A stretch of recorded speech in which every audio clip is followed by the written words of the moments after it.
Assalamualaikum warahmatullahi wabarakatuh.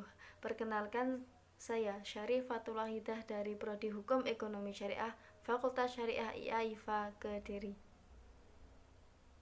Dan di sini saya akan memaparkan makalah tentang mekanisme pasar menurut Islam. Langsung saja untuk mengenai pengertian, pasar adalah suatu tempat terjadinya interaksi antara penjual dan pembeli. Sedangkan mekanisme pasar sendiri adalah terjadinya interaksi antara permintaan dan penawaran yang akan menentukan tingkat harga tertentu. Adanya interaksi tersebut akan mengakibatkan terjadinya proses transfer barang dan jasa yang dimiliki oleh setiap objek ekonomi, antara lain konsumen, produsen, dan juga pemerintah. Dan selanjutnya mekanisme pasar dalam perspektif sejarah Islam. Yang pertama pada masa Rasulullah SAW, yang kedua pada masa Khulafaur Rasyidin, yang ketiga pada masa Bani Umayyah, yang ketiga pada masa Bani Abbasiyah 1, dan yang terakhir yaitu pada masa Bani Abbasiyah 2. Yang pertama pada masa Rasulullah SAW,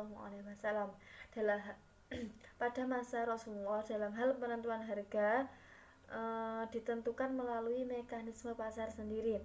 Diriwayatkan dari sahabat Anas radhiyallahu anhu bahwa ia mengatakan harga pernah mendadak naik pada masa Rasulullah. Para sahabat bertanya, "Wahai Rasulullah, tentukanlah harga untuk kita."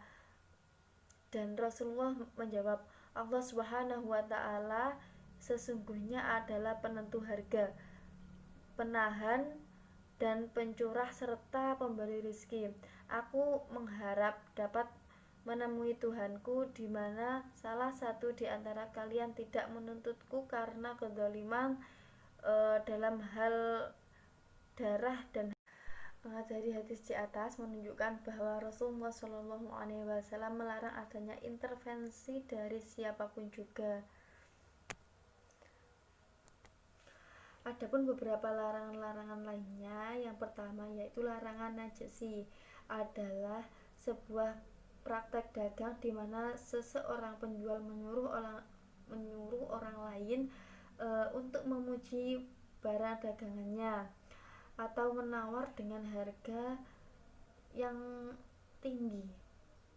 Najasi dilarang karena dapat menaikkan harga barang-barang yang dibutuhkan oleh para pembeli lain. Dan yang kedua yaitu larangan bai' ba'd ala ba'd. Praktek ini adalah dengan melakukan lompatan atau penurunan harga oleh seseorang di mana kedua belah pihak yang terlibat tawar-menawar masih dalam tahap negosiasi atau baru akan menyelesaikan penetapan harga. Rasulullah melarang praktek semacam ini karena hanya akan menimbulkan kenaikan harga yang tidak diinginkan. Melanjutkan untuk larangan ketiga yaitu talaqi al-rukban. Praktek ini adalah dengan cara mencegat orang-orang yang membawa barang dari desa dan membeli barang tersebut sebelum tiba di pasar. Dan Rasulullah melarang praktek ini dengan tujuan untuk mencegah terjadinya kenaikan harga. Beliau memerintahkan agar barang-barang langsung dibawa ke pasar sehingga penyuplai barang dan para konsumen tidak mengambil manfaat dari harga yang sesuai dan alami. Dan untuk yang terakhir yaitu larangan ikhtinas dan ikhtikar. Ikhtinas adalah praktek penimbunan harta seperti emas, perak, dan lain sebagainya. Sedangkan untuk ikhtikar adalah penimbunan barang-barang seperti makanan dan kebutuhan sehari-hari lainnya. Untuk yang kedua yaitu masa Khalifah Ar-Rasyidin. Untuk yang pertama, pada masa Abu Bakar menjalankan praktek perdagangan secara syariah termasuk masalah kebijakan tentang harga yang telah ditetapkan sebelumnya oleh Rasulullah SAW. Dan untuk Khulafaur Rasyidin yang kedua yaitu Umar bin Khattab. Umar bin Khattab benar-benar menerapkan ekonomi syariah yang bersumber kepada Al-Quran dan hadis.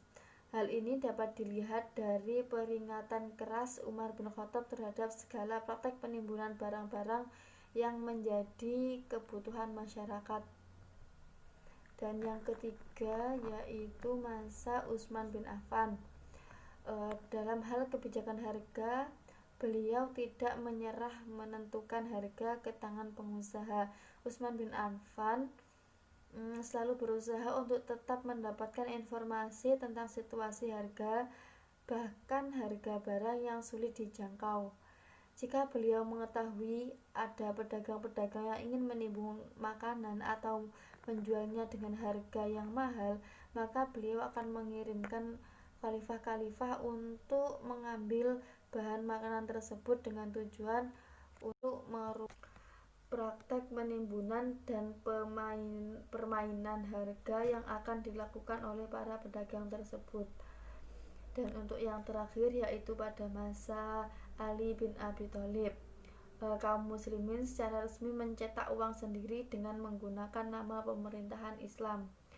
Ketika mata uang masih diimpor, kaum muslimin hanya mengontrol kualitas uang impor. Namun setelah mencetak uang sendiri, kaum muslimin secara langsung mengawasi penawaran yang ada. Dan untuk yang ketiga yaitu pada masa Bani Umayyah. Setelah pada masa pemerintahan Daulah Umayyah, ditentukan banyak buku-buku yang ditulis para fuqaha, sufi dan filosofer yang menunjukkan berkembangnya peradaban Islam. Buku-buku yang mereka tulis sebenarnya bersifat komprehensif dan tidak secara khusus membahas tentang sistem ekonomi. Walaupun demikian, beberapa orang di antara para fuqaha tersebut memberikan kontribusi bagi setiap ekonomi Islam dan Abu Yusuf merupakan salah satu di antaranya. Dan Abu Yusuf itu adalah khalifah pada masa Bani Umayyah. Itu periode 731 sampai 798 Masehi. Dan untuk selanjutnya pada masa Bani Abbasiyah pertama itu ada dua imam, yaitu Imam Hambali dan Imam Al-Ghazali. Untuk keterangannya bisa melihat di makalah. Dan yang terakhir pada masa Bani Abbasiyah 2 itu juga ada dua imam. Yang pertama yaitu Ibnu Taimiyah dan yang kedua itu adalah Ibnu Khaldun. Dan melanjutkan untuk subbab yang terakhir yaitu harga dan pasar persaingan sempurna dalam pasar Islami. Harga diartikan sebagai sejumlah uang yang menunjukkan nilai tukar suatu unit benda tertentu. Sedangkan pasar persaingan sempurna adalah suatu bentuk interaksi antara permintaan dan penawaran di mana jumlah pembeli dan penjual sedemikian rupa banyak atau tidak terbatas.